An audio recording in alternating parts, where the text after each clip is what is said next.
이 시간 우리 함께 읽은 사도행전 1장 우리 8절 말씀을 가지고 우리 성령님이 누구십니까? 우리 오늘 일곱 번째 시간인데요. 우리 성령님이 임하면 권능을 받습니다 라는 제목으로 우리 은혜를 누리고자 합니다.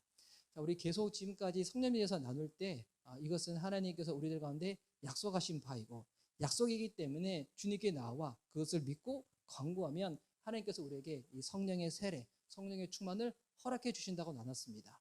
단순히 이것이 그냥 은사적인 것뿐만이 아니라 그 안에 담겨져 있는 믿음의 원리가 있는데 하나님의 약속은 우리가 잘 느끼지 못하고 때를 잘 모른다고 할지라도 분명히 주님께서 이루어 주시는 거기 때문에 믿고 간구하면 주의 때에 주께서는 반드시 이루어 주신다는 것입니다.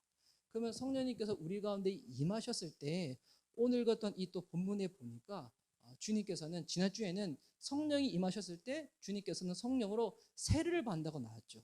성령으로 세례를 받는다는 것은 우리가 주님 안에서 완전히 죽어 지내고 이제 우리 안에 예수의 생명으로 충만해지는 그것이 바로 성령의 이 세례인데, 근데 오늘 같던 이 본문에 보니까 성령님이 임하시면 우리가 너무나 잘 아는 말씀이죠. 우리가 무엇을 받게 됐는가?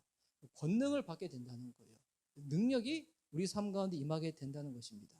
근데 저는 이 사도행전 1장 8절 말씀을 가지고 능력이 임한다는 이 부분을 가지고 예전에는 어떻게 생각을 많이 했었냐면, 저는 특별히 또 이렇게 목회자인지라 이제 이 목회자가 능력을 받으면 예전에는 막 설교를 해도 막 사람들이 막 10명 중에서 한두 명 잡다면 이제 막 설교를 해도 막 100명 있더라도 한 명도 졸지 않고 와 할렐루야 말씀의 능력을 받아가지고, 그리고 뭐 평소에 아픈 사람에 의해서 막 기도해도 안 나으니까 막 억지로 막 기도하다가 나중에는 병원을 가야지 막 이렇게 고민했다가 이제는 병원 갈 필요 없어. 아픈 자들 다 내게로 와. 귀 뚫었다가 염증 생겼다 내게로 와. 발에 무좀 있다 내게로 와. 내게 있는 이 불치병 탈모만 고치지 못하지 난 다 고칠 수 있어. 뭐 기도할 때마다 신유의 능력이 나타나고, 그리고 막 은사를 받고 싶은데 못 누리는 사람이 있으면 막 지나가다가 막 그림자만 밟고 막 손만 톡 떼도 막 방언이 날라라라 다 터지고, 전 이것이 능력인 줄 알았어요.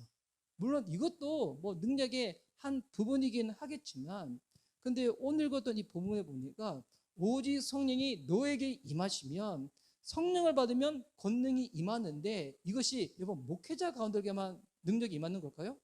그렇지 않죠. 이거는 보니까 예수님 믿는 모든 자들 가운데 하나님께서 능력을 부어주신다는 거예요. 그러면 뭐 저도 이제 그 용어를 썩 좋아하지 않지만 목회자 말고 우리 평신도가 있다 칩시다. 평신도가 그 능력을 받아가지고 만약 기도할 때마다 막 귀신이 떠나가고 그리고 막 은사가 임하고 그리고 막 병고침을 받고, 물론 이것도 능력이겠지만 주님께서 우리에게 허락하셨던 그 능력이 그와 같은 것일까요? 그것이 전부일까요? 저는 예전에는 제가 또 익히 그런 분위기 가운데 사역을 하다 보니 그것이 전부인 줄 알았는데, 지금 저희가 이 성령님에 대해서 계속 나누고 또 지금 또 요한복음을 주일날 나누다 보니까 우리 지난주 요한복음 10장을 나눌 때 성령이 임하시면 죄에 대해서, 의에 대해서, 심판에 대해서 깨닫게 한다고 나왔잖아요. 그러니까 성령님이 아니고서는 여러분 어떤 사람도 본인이 죄인인지 결단코 깨달을 수가 없다는 거예요. 뭐 신앙서적 몇 권 읽고 어디 가가지고 그냥 설교 몇 편 듣는다 해가지고 내가 죄인이라 깨닫는 것이 아니라 어떤 통로가 되었든 그 순간에 성령께서 임하셔야지만 내가 존재적으로 죄인이구나 이거를 깨닫게 돼 있고, 그럼 죄인된 내가 어떻게 하나님 앞에 설 수 있을까? 그 역시도 성령님 이하야지만 주님이 아니고서는 내가 의롭다 여김을 얻을 수 없구나, 내가 구원받을 수 없구나, 이것도 깨닫게 되는 것이고, 성령님 이하지만 이 세상에는 그 모든 권세의 통치자 언젠가 끝이 오고 결국 이 모든 것을 다스리고 심판하시리가 주님이시구나, 이것도 어떻게 깨닫게 되어지는가? 성령님이야지만 깨닫게 되어진다는 거예요. 그럼 성령님이 오셔서 죄에 대해서, 의에 대해서, 심판에서 깨닫고 난 다음에 그냥 주님 향해 가지고 막 벌벌 떨고 막 두려워 떨고, 주님이 이 목적으로 성령을 우리들 가운데 보내주시는 건 아니겠죠. 우리가 주님 앞에 설 수 없는 자인데, 그런데 보니 주님께서 우리들 가운데 너무나 큰 사랑을 베풀어 주셔서 그 사랑을 힘입어 그 용서를 입어서 내가 주님 앞에 설 수 있는 하나님의 자녀가 되었구나. 이 역시도 성령님이 오셔야지만 깨닫게 되어지고 성령님 이어지만 누리게 된다는 거예요. 그러면 주님께서 결국 우리에게 허락하시고자 하는 여러분 그 능력이 무엇일까요? 이 1장 8절 보면 능력을 받으면 뭐가 된다고 나와 있습니까? 증인이 된다고 나와 있죠. 이 증인이라는 것은 어느 곳에 가든지 예수님의 살아계심을 여러분 늘 소개하고 증거하고 부인하지 않는 것. 여러분 이게 증인이거든요. 그래서 이 증인이라는 이 헬러 단어가 마르투스인데 거기서 빗대어서 나온 단어가 뭐냐면 이 순교자예요. 순교자가 증인에서 나오는 건데 그러면 능력을 받을 때 우리가 첫 번째로 깨닫게 되는 것은 뭐냐면 내가 하나님께 사랑받은 자이구나. 이걸 깨닫게 되는 거예요. 능력이 내가 무언가 신비한 일들을 행하는 것 그것도 능력이지만 그와 비교할 수 없는 가장 큰 능력이 뭔지 아십니까? 내가 하나님께 사랑받은 자라는 거예요. 하나님께 사랑받은 자. 이게 얼마나 큰 능력인가. 어제 저희 첫째 딸이 몸이 좀 상태가 좋지 않아가지고 학교를 조퇴하고 집에 일찍 왔거든요. 그래서 어제 밤에 뭐 몸이 진짜 안 좋았던지 막 울면서 막 하길래 그래서 이제 제 아내가 좀 이렇게 같이 기도해 주자 해가지고 저도 가서 막 기도해 주고 제 아내도 붙잡고 막 그랬었거든요. 근데 그거를 보고 저희 집 막내가 이제 거실에서 뭘 했냐면 본인의 그림을 그렸는데 본인이 막 울고 있는 그림을 그렸어요.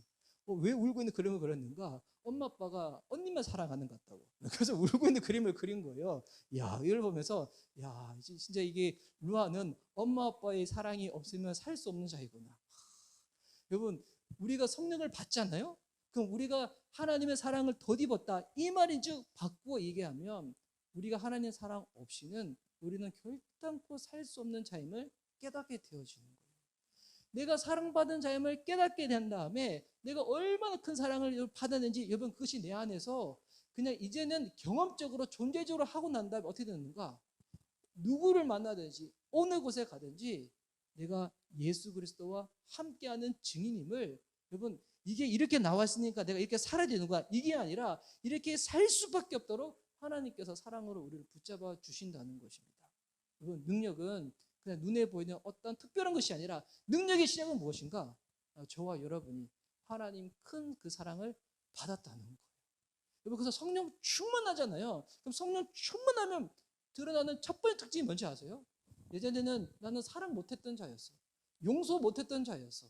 그런데 나 같은 자가 하나님의 사랑을 덧입었구나라는 이것이 깨달아지는 순간에 사랑받게 되면 이제 내가 누군가를 용서하고 사랑할 수 있는 예전의 내 모습으로는 도저히 상상할 수도 없는 그런 모습들이 일어나게 된다는 거예요. 여러분 그런 모습이 일어나게 되면서 자연스럽게 뭐가 드러나는 걸까요? 우리 안에는 예수 그리스도께서 드러나게 된다는 거예요. 여러분 이게 권능이 임하는 거고 이 권능의 시작은 결국 사랑받음으로 시작되는 거예요.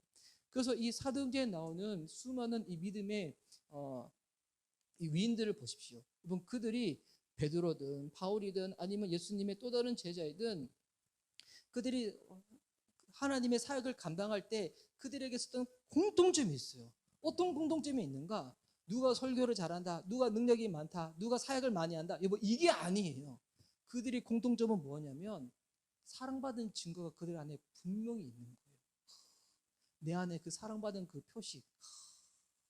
여러분 이번 주일이 우리 성령 강림 주일이잖아요.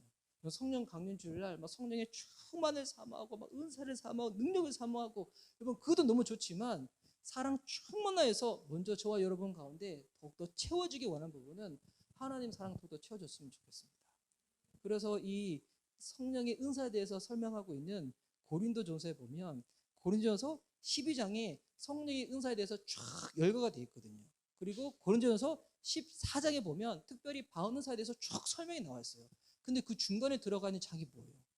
우리가 흔히 사랑장이라 하는 바로 그것이 고린도전서 13장에 있는 거예요. 은사를 설명하는 그 성경장 중앙에 뭐가 들어있냐면 하나님 사랑이 무엇인지 소개되어져 있다는 거예요. 그게 무슨 말일까요? 사랑 없는 은사는 여러분 진짜 소리나는 깽가리고요. 사랑 없이 행해지는 능력 역시도 그 사람을 진정 변화시키지 못한다는 것입니다. 여러분 결국 우리 안에 사랑이 충만하잖아요.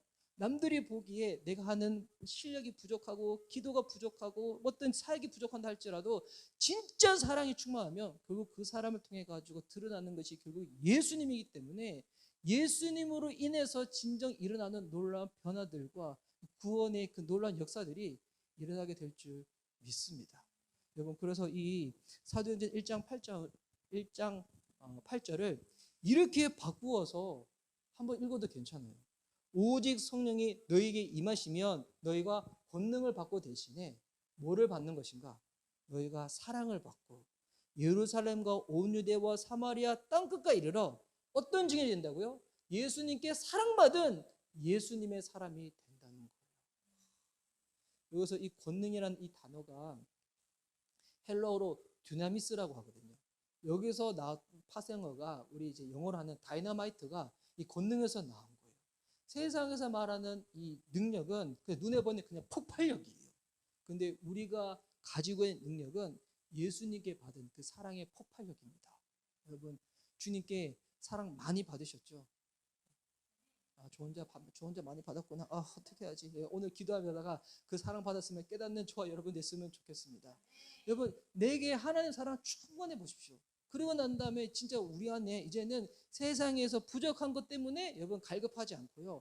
풍족한 것 때문에 마음이 허하지 않고요. 여러분 그런 게 사라져요. 진짜 주의 사람은 가득 채워보세요. 있는 것이든 없는 것이든 족할 능력이 우리들 가운데 임하게 되는 것입니다.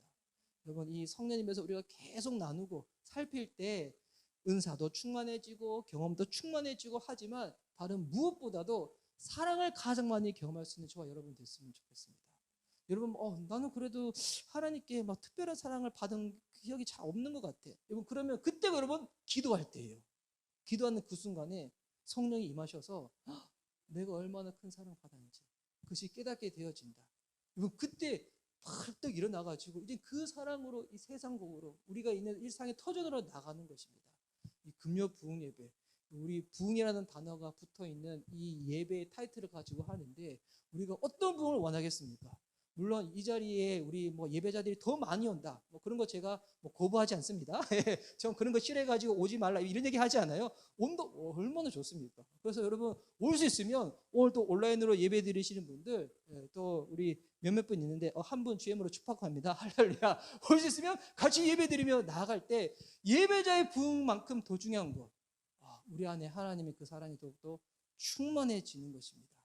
그 사랑으로 시험을 이겨내고 주님 바라보며 이 마지막 때에 끼어있는 저와 여러분들 될 수 있기를 예수님의 이름으로 축복합니다. 아멘. 이 시간 우리 찬양하고 우리 기도하는 시간 갖도록 하겠습니다.